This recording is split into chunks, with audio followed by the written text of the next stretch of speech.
Hey, what's up guys, and welcome once again to my acreage. Now obviously there's been a ton of work that's already happened out here, and I'm sure there's lots of you out there who want to see what it looks like right now. But I think the more important question to ask is why? Why did I need to move? Why did I need to build a new studio? Why did I end up where I am? And most importantly, why did it need to be this big? So if you guys are ready, let's get right into it. So before I can show you where things are currently at, I think it's important to discuss why I'm here and why this channel exists at all. So for those of you who don't know, I started a detailing business a number of years ago now, and about 4 years back, I started posting videos to YouTube of me detailing vehicles. Fast forward 2 years, and the Detail Geek is the largest car detailing channel on YouTube, and I'm suddenly putting my modest 3-car garage through disaster level details that I never envisioned when I built that house. The garage was designed with detailing in mind, yes, but it was never intended to see extremely muddy trucks or vans that I was gonna rip apart and have 7 seats removed and sitting around with all the interior trim and whatnot, so space became an issue pretty quick. Not to mention, the garage would get really dirty, and I mean really dirty. Especially after detailing a vehicle that was full of mud. The walls would get sprayed on the bad ones, and it was hard to keep a clean garage when I was making it so dirty every week. Now, if you guys followed the second channel at all, the Detail Geek 2, you would have seen what it took to clean up after some of those disaster details on those really muddy trucks. It was a whole lot of pressure washing mud or pushing mud with a hose and broom all into a tiny little 2-compartment drain pit that was not at all ever designed to have that much of a mess pushed through it. But it did the job. Now, depending on how dirty the vehicles were that I was detailing, I'd have to clean it out probably about every 4 to 6 weeks or so. But when I was only detailing one vehicle a week in there, that was a little too often for my liking. Not to mention the fact that all that mud and dirty water was being run through the main sewer line in my house. I even had a Roto-Rooter come out one time to scope the main sewer line just to make sure that things weren't getting clogged up, and thankfully they were all clear, but that was a less than ideal situation. There were even numerous times during the middle of a detail where I'd notice water starting to pool around my feet, which meant the drain was plugged and I'd have to stop the detail and deal with that. So yeah, working out of the garage, not ideal. Especially in the summer when it was really hot outside. That made for some really unbearable days. I'd literally be dripping sweat inside of the vehicle. Or on the flip side, when it was minus 40 outside in the middle of winter and my gas unit heater decided to stop working, yeah, not fun. So that answers most of the reason why I needed a new space to detail in. The garage was feeling small, I needed a better system for all the mud, and I really needed something that was climate controlled. But why not just build a shop in the city, you might ask? Well, I'd always wanted to have a little bit more space than what my city lot offered me.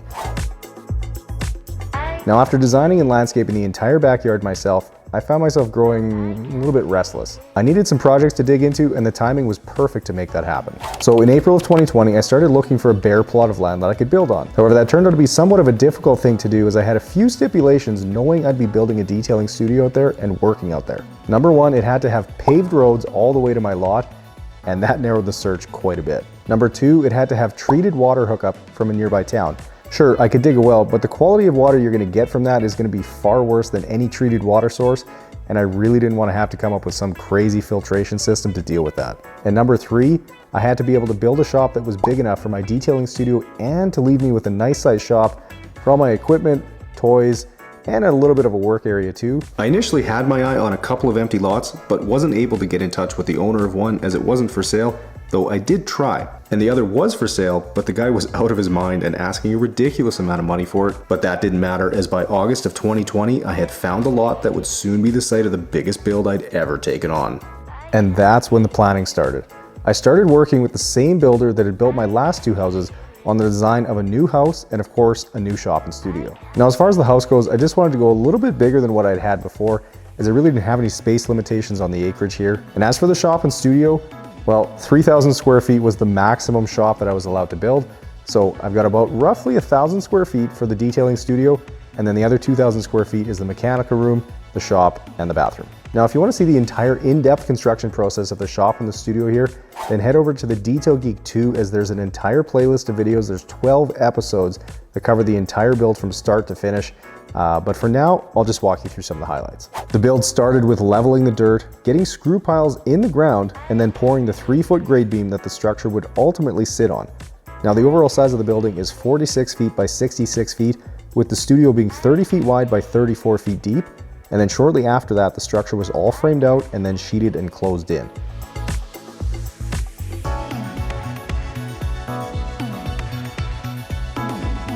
Next up came the delicate task of getting my huge drain pit sunk into the ground, which I thought was super cool to see. Now I know these guys don't get to do cool stuff like this every day, and they enjoyed it just as much as I did. Shortly after, the plumbing rough-in was started and then finished, and the floors were poured. Around the same time, the roof was shingled, and then we got the cut lines done in the concrete.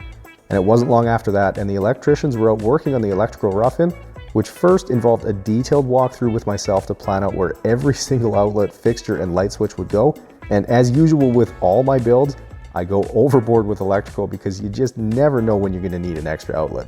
Now once the electrical rough-in was done, it was my turn to get to work as I started to run all the wiring for the audio system and Ethernet cables for the security cameras that I put in, and then I also went ahead and built a bunch of speaker boxes out of MDF to improve the audio quality a little bit.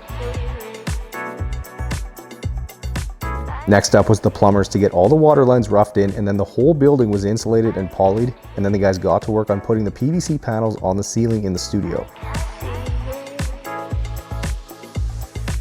A few days later and they were back to grind the concrete and get the polyaspartic floor coating done, which really makes the whole space look incredible.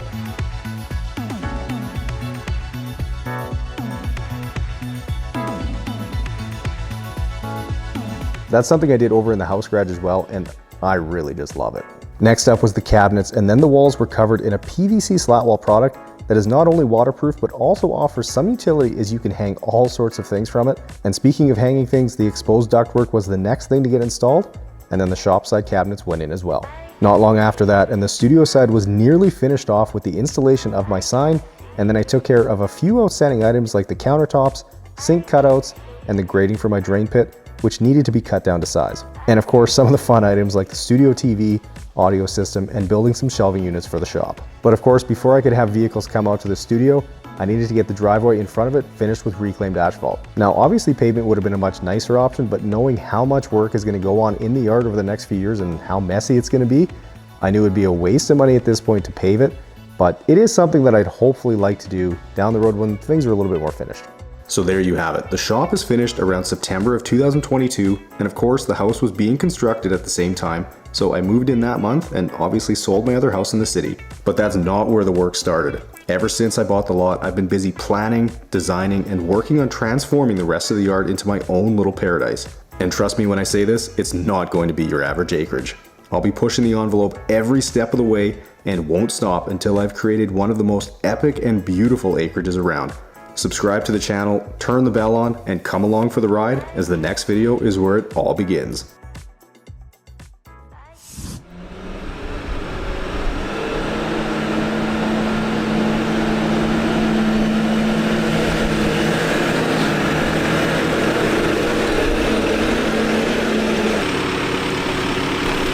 Alright guys, time to get to work.